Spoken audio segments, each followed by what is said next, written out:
Now, this next one, I want to spend some time on capacity. And he talks about, someone to define, what was the definition? What was Maxwell's definition of capacity? This is on page 206 and 207. Let me read this quote as you're finding it. He quotes Charles Barkley, Hall of Fame NBA players. And Charles Barkley said, the stars at any time,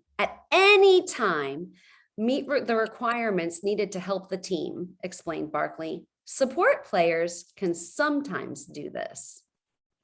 What's the difference? Capacity. So how does Maxwell define capacity? How would you say that? Rachel says their potential. That's part of it. Ability to adapt and go with the flow of what you're needed, where you're needed. Yes, I love that. So it's both. It's the potential, like Rachel said, and then the ability to adapt and give whatever's needed, right? And what he says is you have to look for the people. You can't get out of somebody what they don't have to give. So, and he lists out these traits.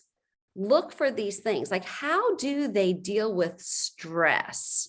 Because the star players will always be a star. Like whatever the need is, they will fill it. They will do whatever it takes to move the team forward. And you can gauge their capacity, their willingness and potential, just like Jessa and Rachel said, by looking at these traits. Stress management. How do they withstand and overcome pressure, failure, deadlines, and obstacles? Their skill, their ability to get things done, their thinking, which is everything, right? Their leadership and their attitude. I thought that was so interesting to look at that list and talk about capacity. What it really made me think of was last year, so I guess it was 2021, our leaders retreat, Dr. Henry Cloud, when he talked about integrity. And do you remember, does anybody remember what his definition of integrity was, the boat analogy? Does anybody remember that, where the word integrity comes from?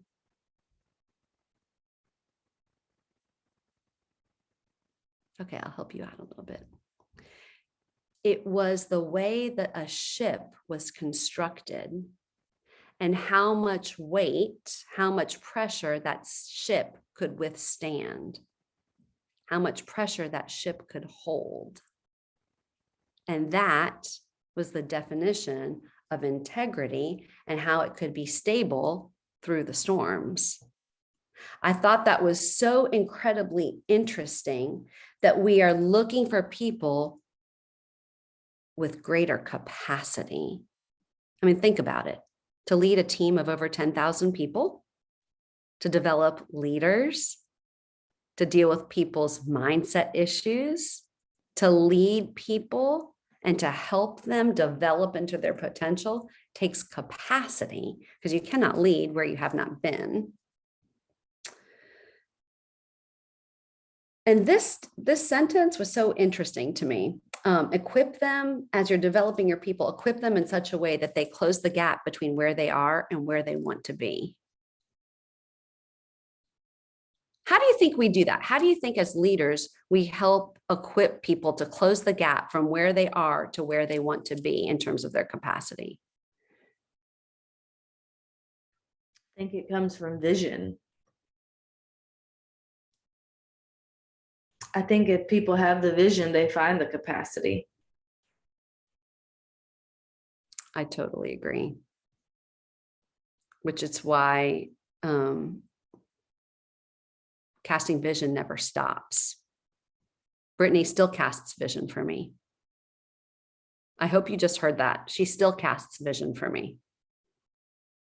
I hope you never stop casting vision for your team as well as your new people, over and over and over and over again, and inspiring them. Okay, contribution, the next factor in point number one. I got to pick up the speed here.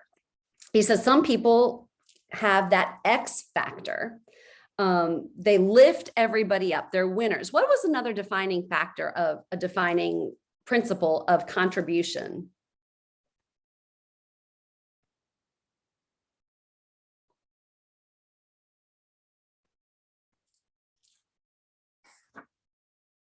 Are you talking about Contri- where it says that they lift the performance of everyone on their team? Yeah. How do you generally do that? How do people do that? You give further than what you're asked to. Like you do more than what you have to do. You're doing above and beyond. Mhm. Definitely doing above and beyond. It made me think of all the times, like even in the Act Right video where Christina and Brittany told us to add value. Leaders add value. How do you raise people up and contribute? You add value. And that's a way to go above and beyond. Your people that go above and beyond are adding value, right? So we're looking for contributions. Okay. The second way to develop people, Maxwell says, is positioning, placing people in the right positions, helping people know and function in their strength. Okay, so how does this look like? What does this look like on our teams? How do you put people in their right positions in our business? I think paying attention to what lights their fire or what they are really good at, and then finding roles for them to do. I know some people have the gift of hospitality. And if I were to try to convince those people that they had to be in front of a camera, training people and public speaking and things like that, they probably would just not want any part of it. But then I know other people who their gift is communication. And if I were to tell them that I need them to stack all the chairs at Ruby Retreat, they would probably not be interested in coming to Ruby Retreat. So I think just paying attention to what people are good at, and if you pay attention and look closely, I think you can figure it out if you spend enough time with somebody. I totally agree. Exactly. And that's where they find joy, and that's where they're going to shine. And then it's going, and then people are going to be attracted to that, because who wants to join a sour lemon? Nobody. You got to stay connected to your joy. I love it. Okay. Number 3, modeling, showing others how to lead. Anybody think about level 3 leadership? You cannot lead some people where you have not been before. Modeling. So he talks about the list of what it looks like, things that I must believe and model with integrity. I thought that example he gave by Gandhi about come back in 3 days, that kind of hit me right in the gut, because it gave him time to not eat sweets, right? But just a question for self-reflection.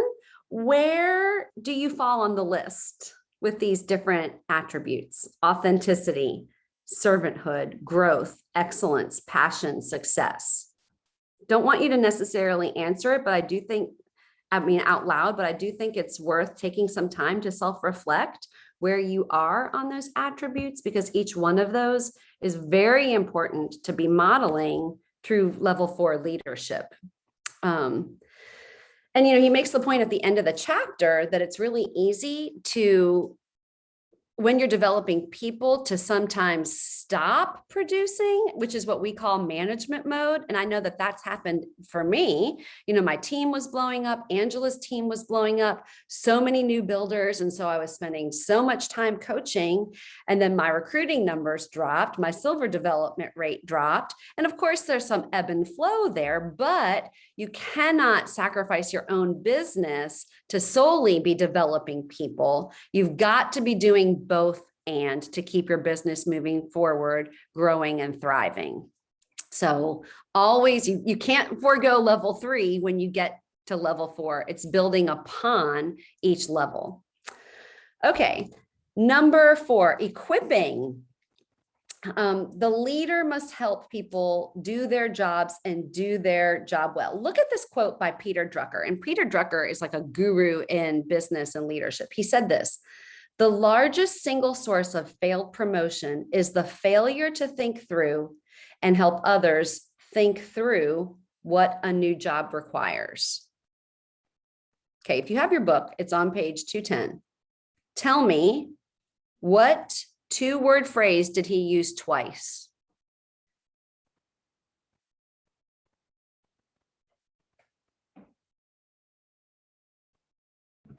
Think through. Think through. Yes. The largest single source of failed promotion is the failure to think through and help others think through. Why is Brittany a 6-star diamond on the advisory board? Her points went from 3,500 to over 10,000 because she spent time thinking through everything. She even thinks about the food she eats. She thinks about everything. I'm a 5-star diamond. She's an 18-star diamond. I will be. You will be. But she thinks. And someone like me, I do like to think, but that's not my default. That's why I married my husband. Thank God he thinks. Thank God Brittany is my sponsor because she's teaching me to think. And my husband's very happy about that. But unless we build in time, and you know that's true, Brittany, unless we're building in time to think and analyze and reflect and grow, we are missing the boat. I spent so much, anybody else spend time just running and you're not moving anywhere? You're just running and sweating without progressing because we haven't thought? Did that help anybody? No. And I love, did you see his steps at the model at the bottom of that page? I do it and you're with me. You do it and I am with you. You do it in empowerment. You do it and someone is with you. What did that remind you of anything?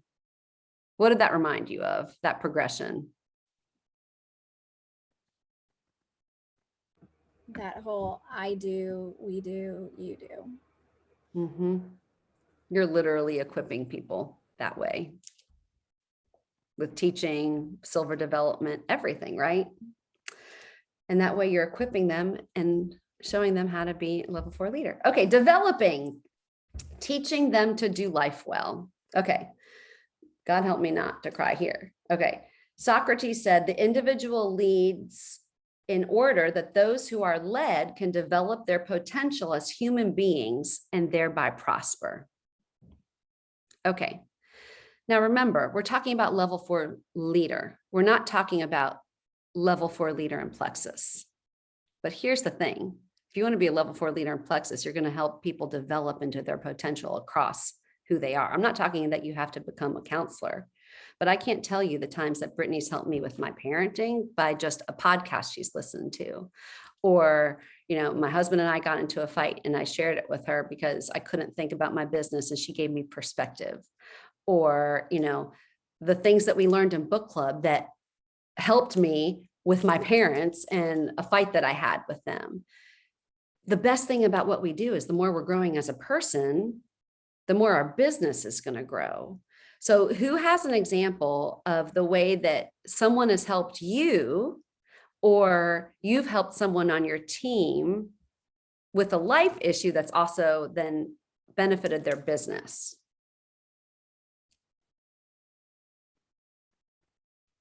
I'll go here. So April has really helped me with growing personally, with some situations from my past and kind of how I was raised and my upbringing, and really empowering me to work through why I react the way I do because of those circumstances from my past.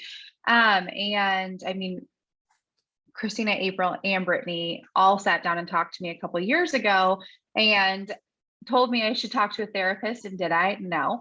And April told me again. And I finally took the plunge and I've been working through those. And I've really been learning a lot about myself. And so that empowerment to do that has helped me grow. I love that, Gia. Thank you for being so vulnerable and honest. And now look at you. I mean, that is just perfection. And hear me, I'm not telling you guys you need to be counselors. That's not it. But truly, I mean, I've heard Brittany say this so much. We're overpaid life coaches, right? I mean, because it's the same skill set. I mean, just think about time blocking. I'm a better mom and I know how to deal with my time better simply because I learned some skills in this network marketing industry, right? Anybody else have something that they want to share about that particular issue? Yeah, I just want to say that Abby has helped me with so much. Well, actually, a lot of you guys had, and the biggest thing is, I think, showing me to God and just my faith and allowing like my heart to open that, because I didn't realize how bitter I was at certain past circumstances and not allowing him in. And she's really just, it's funny, her and I cried over convention about this, like how we were like the friends that we didn't know that we needed. And we like balance, each other out with that. And, how we're learning through what we're masking and then uncovering that. And she's just been such a big support, and it's leading then now to growth in mine and her business, because we're unmasking those things. And like, well, she's always allowed God in, but now I'm allowing God in, and it's showing fruit. So I love that so much, Sarah Marie.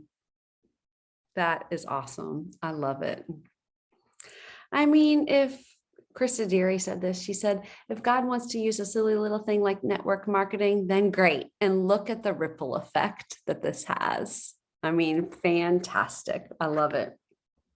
I thought this list on the next page was so interesting. And he made the point to say, as a leader, you need to be on the lookout for a person's weaknesses and wrong thinking, not to exploit the person, but to strengthen and help him or her succeed. I mean, what's the goal of coaching?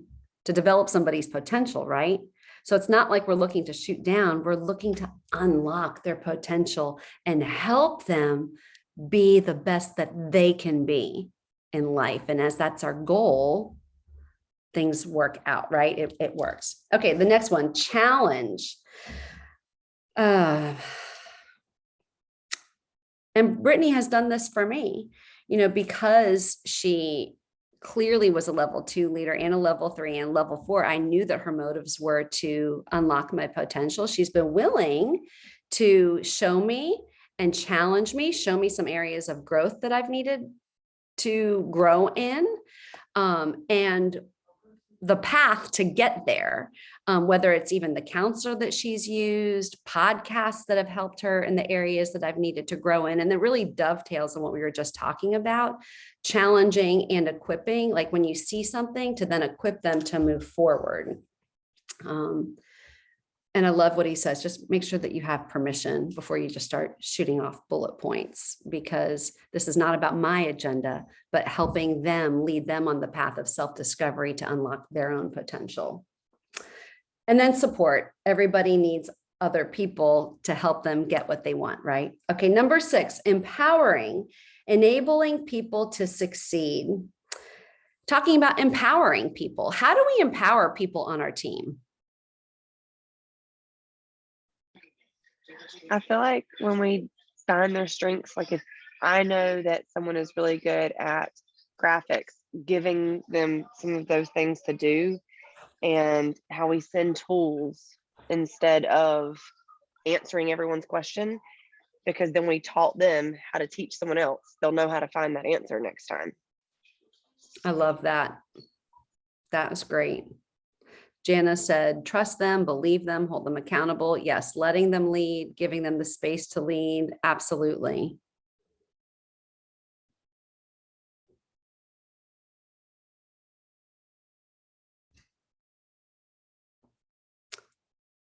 This, on page 214, he says, when you believe in people, you motivate them. Few things put wind in another person's sails like your faith in them.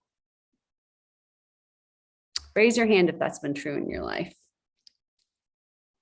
When people tell me, and I'm a words person, right? Words are my love language, but I cannot tell you, it's like etched in my brain and in my heart, the way that Brittany has spoken life and called out things in my mind. And she took my vision from like here to like here. because she infused me with belief. And I remember one time, listen, Brittany has taught me everything. And she got me on the phone with Fallon one time. And it's not because Fallon told me anything new. It was third-party validation 100%. But Fallon said, your job as a coach really isn't to train, but to infuse people with belief, because people can learn the skills from a training video, but your job is to infuse them with belief. And that's exactly what Brittany does for me all the time. So who can you infuse? Like, imagine it like you're literally taking a syringe and infusing belief into somebody. Authentic. What are you seeing in people? People never get tired of that. And I think we talk about that a lot with our prospects for the business, but we have to continue to do it with our teammates over and over and over again. Casting vision doesn't stop. That's part of developing leaders. And then measurement, number 7. Games are won by how the team members function. So what are the different things that we're measuring?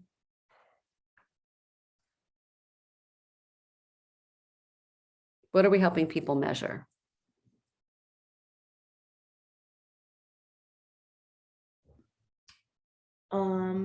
Measuring their effectiveness in growing their business. So their recruiting, their retention, their duplication, their leadership, you can measure all of those things. Exactly.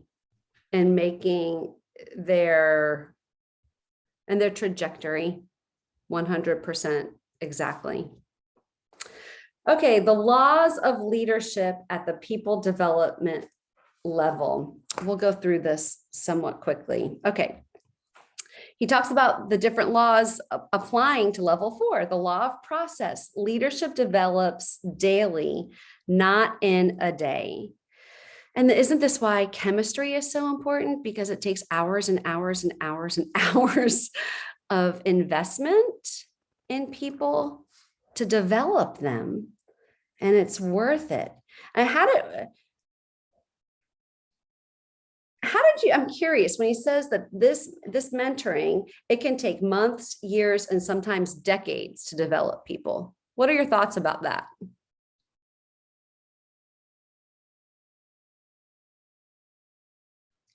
My thoughts are that it's accurate. That is accurate. That is exactly what I was about to say. I mean, it's totally accurate. Look at how long we've all been here. Some of us for 3 days, some of us for 3 years, some of us for 7 years. And guess what? We're all still being developed.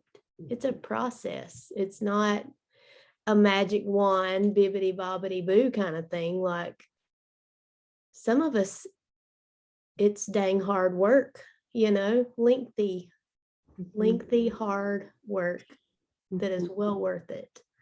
It's definitely a process. And I just think that it's so important for us in this microwave generation for us to keep that perspective, because we all want results yesterday. And, these things take time. The best things in life take time, right? It takes 9 months for a baby to cook. And it takes time and work, but it's worth it. And here's the truth. God's not in a hurry. I mean, I may be in a hurry, but God's not. And he knows exactly what needs to be done and on his timetable for us to be able to hold what he wants to give us. Develops daily. Okay. Law of addition. Leaders add value by serving others. We say in our accountability calls, our job description is to love others, to love others and serve them well, or love and serve others well, something like that. To help people grow, to serve people. And the more people we serve, the more people we help reach their goals, the more we're going to be reaching our goals. Law of the inner circle. And he says, think long and hard about that. Look at the people closest to you. What is their caliber and their integrity? And that's an accurate picture of your life. And if you don't like what you see, invest more of yourself into potential leaders and raise them up. How has this law of the inner circle affected you and your ability to develop your team and to develop others?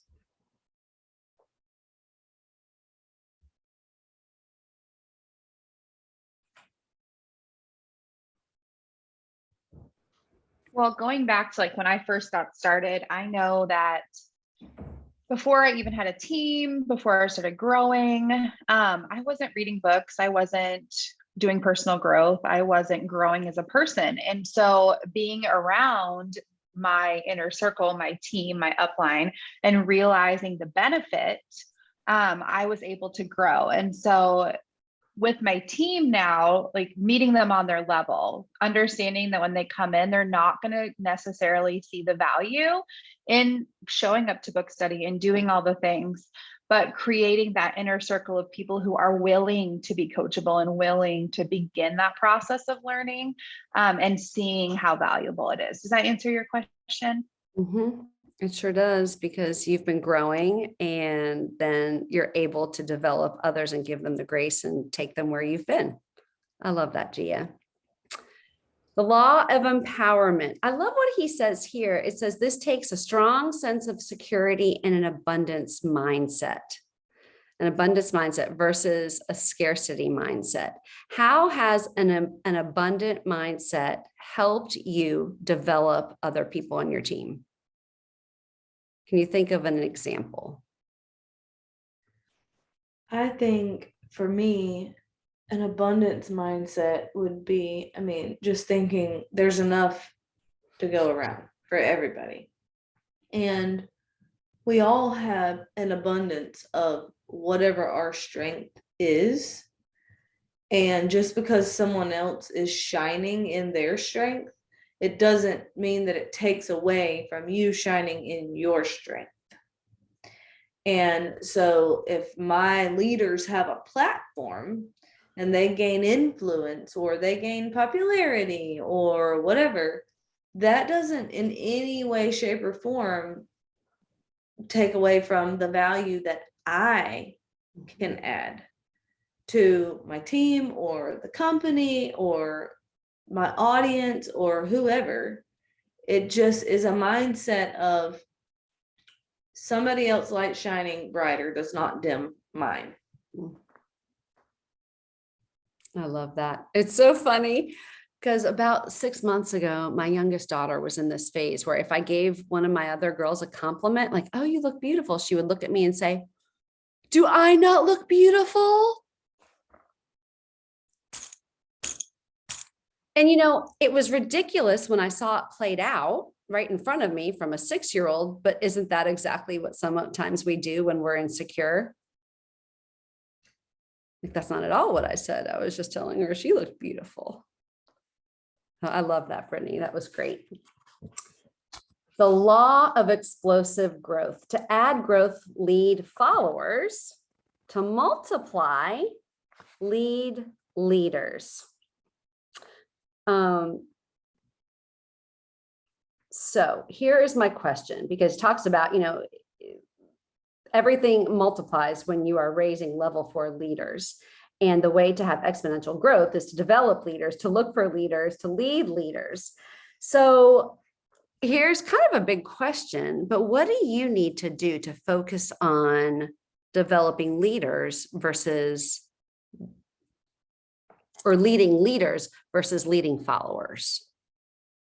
What do you need to do to focus on leading leaders versus leading followers? What's one thing that would help you to do that? I think for me, the biggest thing is still, how do I word this? Allowing followers to fail. Like, so not rescuing people who are not leaders and just allowing the followers to just continue following so that I can lead my leaders. That's a big one, Rachel. And that ties into something that he talks about at the end of the chapter, the Pareto Principle, because, you know, the followers, the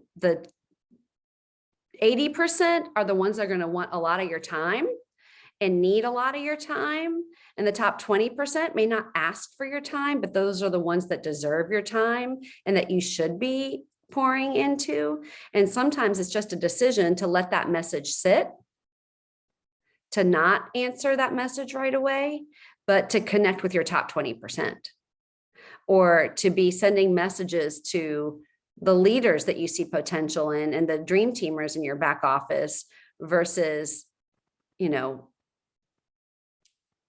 those that aren't. I know that's the way it is for me. And I keep a whiteboard of people that I'm developing and my leaders right in front of me, so I know who I'm supposed to be pouring into on a daily basis. Okay, and the law of buy-in, people buy into the leader and the vision. And he says, you know, have you noticed that this is the third time that I've talked about the law of buy-in. He said, few things are more inspiring and energizing than leaders who seek to serve their people and see those people rise up to their potential and become leaders themselves. I mean, I think we need to just put Brittany's picture next to that statement, because that's who she is. And even in the law of empowerment, this has never been the Brittany show. It's always been, let me have my team soar and shine. She's never been about herself. It's always been about raising up leaders and seeing people develop and seeing them fly. I'm one of the biggest beneficiaries of that. And I hope my legacy will be the same, but it's because I also buy into her. And so I've loved following her. I still love following her. But she spent her life pouring her life into others. So it makes it easy to buy into her. Does that make sense? And I'm sure I want to hear some of your stories about how you've bought into your leader, or why you've bought into her. I mean, I could talk about April all night long and why I hang around, but I mean, she's done a gamut of things that we've talked about on here, like encouraged me to see doctors, you know, and she has been a counselor at times and walking me through things with my family and health issues, and then like staying up late till 3 o'clock in the morning and making me miss my flight, like all the things. Like I bought into her from the very beginning because she bought into me. So I think like it was her interest and her care, and then her constant telling me how great I could be, that was like, okay, I think I'm gonna stick around. And now she's pretty much stuck with me, so I love it. Well, I'll go ahead and piggyback off that, because I mean, everything that Rachel said. And then adding in, even when I don't believe in myself, which happens, you know, mindset happens, hard days happen. You start to question yourself. April is always there, like, well, why do you feel that way? This is what I see. Why don't you see that? And just having someone that like consistently says, hey, I'm being real with you. These are the hard steps you're going to have to take. And if you choose to take them, this is what your life is going to look like, because this is what I see in you. And that is, I mean, I'll never be able to thank her enough for that. Mm-hmm. Well, both of you hit on it, and Brittany put this in the comments. It's because they bought into you. You know, she believed in you. And so you were able to believe in her and to buy into her. I love that. Beliefs that help a leader move up to level 5. Level 5 is the pinnacle of leadership. And I don't know if this, you know, kind of took your breath away, because it did for me. If you're leading at level 4, you're leading at a very high level, higher than 90% of all leaders, but fewer than 1% reach level 5 leadership. But these beliefs will help you move towards that. Okay, number 1, the highest goal of leadership is to develop leaders, not to gain followers or to do work. I almost had a revival with this statement, because it's not about getting people to emerald or, points or this or that, but it's to develop them as a leader. And then those points are a byproduct of them as a leader. Because the more you grow as a human, the more you become all that God's called you to be, all the rest falls into place, right? That should be our goal. The improvement to individual leaders' lives is the highest goal of leader, he says. Okay, so then he talks about how do you do that? The Pareto Principle. And that he spends 8, how do you do this? Because when you help people become leaders, you're literally changing their lives. That's my story. My life is completely changed because of because of Brittany's investment in me, and my family has been completely changed. You increase their potential, the way they interact with others, all of it. And then you change the world. Do you see the ripple effect? So how do you do that? The Pareto Principle. And he says you should focus 80% of your attention on developing the best 20% of the leaders you have. Okay. Spend 80% of your attention on developing the best 20% of leaders you have. Okay. We get that conceptually.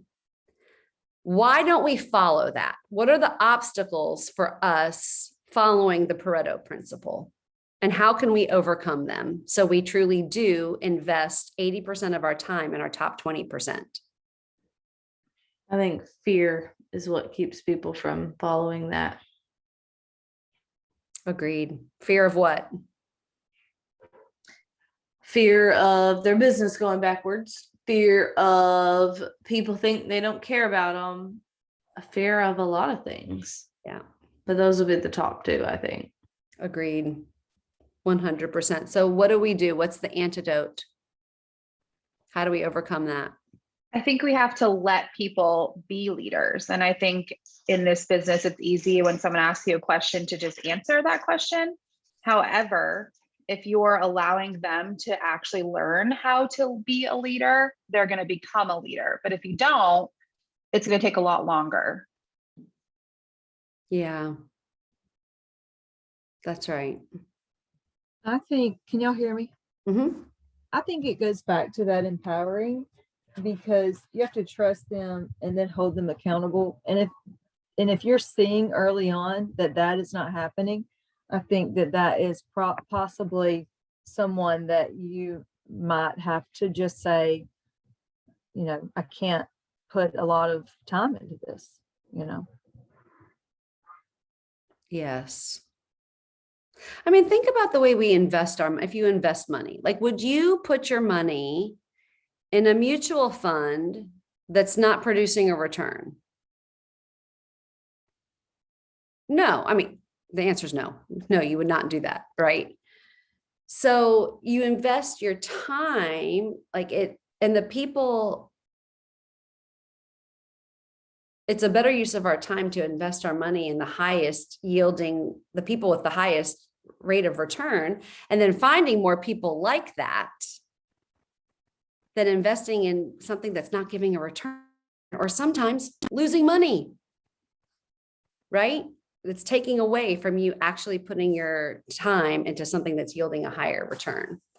Okay, so, but the goal, I'm sorry? I was going to say also just not being emotionally attached. I mean, which we've talked Yes. about, 100 times. I mean, that's the main thing, realizing that your business is not hanging on this one person that you keep having to pull along. Really, it's a time waster. That's a huge point, Jana. I mean, I spent many, many, many months like that, and wanting it for somebody even more than they wanted it for themselves doesn't work at all. Okay, number 2, to develop leaders, you must create a leadership culture. I think he interviewed Brittany for this whole chapter, talking about a leadership culture. You will not be able to move up to level 5. I mean, he doesn't mince any words here. You will not be able to move up to level 5 unless you create a leadership culture. What does he talk about the elements of a leadership culture? What goes into a leadership culture?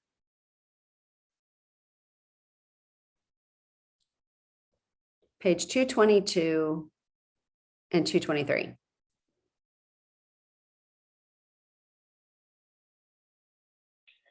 I feel like we have a leadership culture because we're constantly being taught, like every which direction. We are constantly being taught how to be a better leader, how to teach other people to be a better leader, how to give value everywhere in our life. I feel like if you are a part of Freedom Team, you are accidentally going to become a better leader, even if you're not trying. Yeah, it's definitely growth. That's right. We have a very high emphasis on growth. And I think I agree with you, Justin. I would take it one step further. It's not necessarily that we're just teaching growth, that we are equipping people to grow themselves and not just be spoon fed, but to pick up the dang book, read, and grow themselves, right? Instilling that hunger for growth, for sure. Okay, and then he talks about champion leadership, teach leadership, practice leadership, coach leadership, and reward leadership. What are some ways that we do this in Freedom Team, or ways that we haven't yet? How do we see this at play?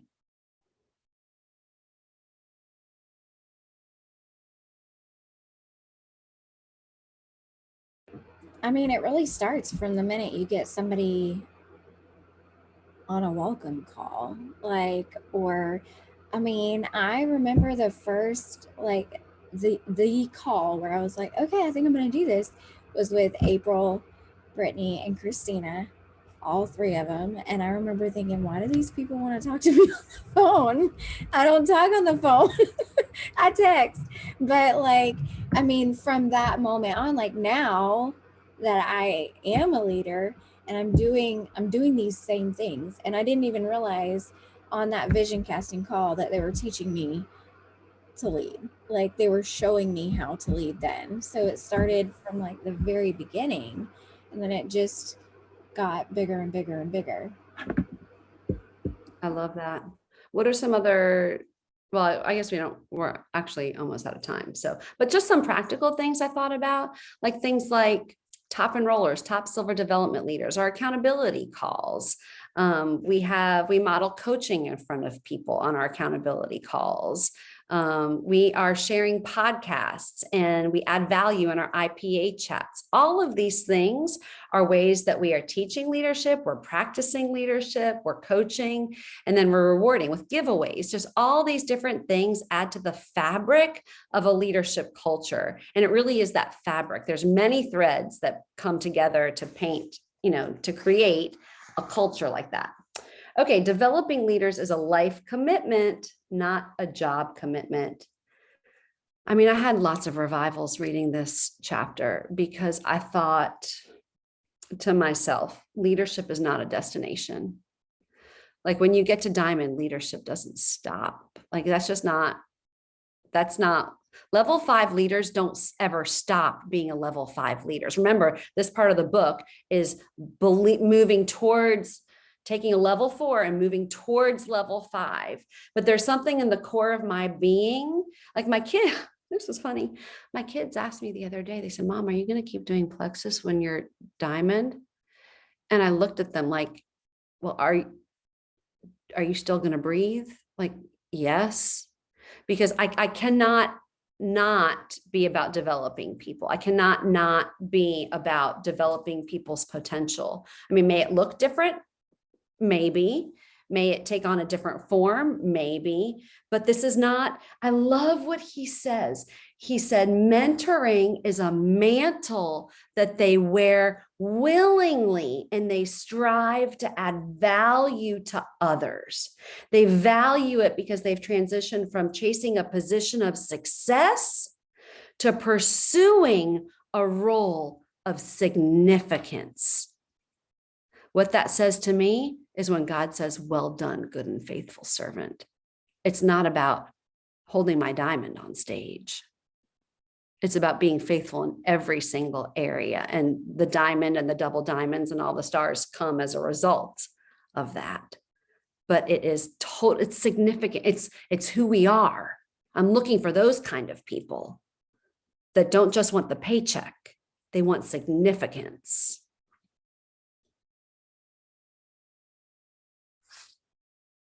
growing through level 4.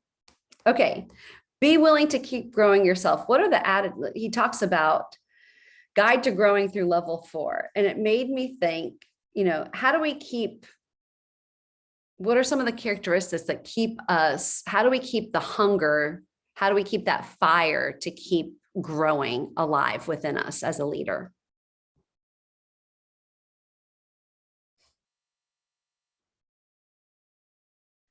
Just a lifelong commitment to learning and to growing and to doing new things. Mm-hmm. And what that shows is humility. Absolutely. I love that. Number 2, decide that people are worth the effort. Right? But there again, people are worth the effort. Just choose the right people. Please choose the right people. Remember, we're looking for leaders, not just warm bodies. Work through insecurities. This was a big one, and that's something for self-reflection. I hope you take some time to think through, because he talks about, you got to do whatever it takes, because insecure leaders don't develop people, and leaders who don't develop people never even become level 4 leaders. So take the time to do some self-reflection about what could be holding you back from truly developing level 4 leaders. Recruit the best people you can develop. Spent a lot of time on that. Commit to the time. We dealt with that. Create a personal development process. I love what he said there. And he talks about daily habits. He talks about being measurable. What's one tangible thing that you can build into your schedule this week to help you create your personal development process of leading people the way they need to be led?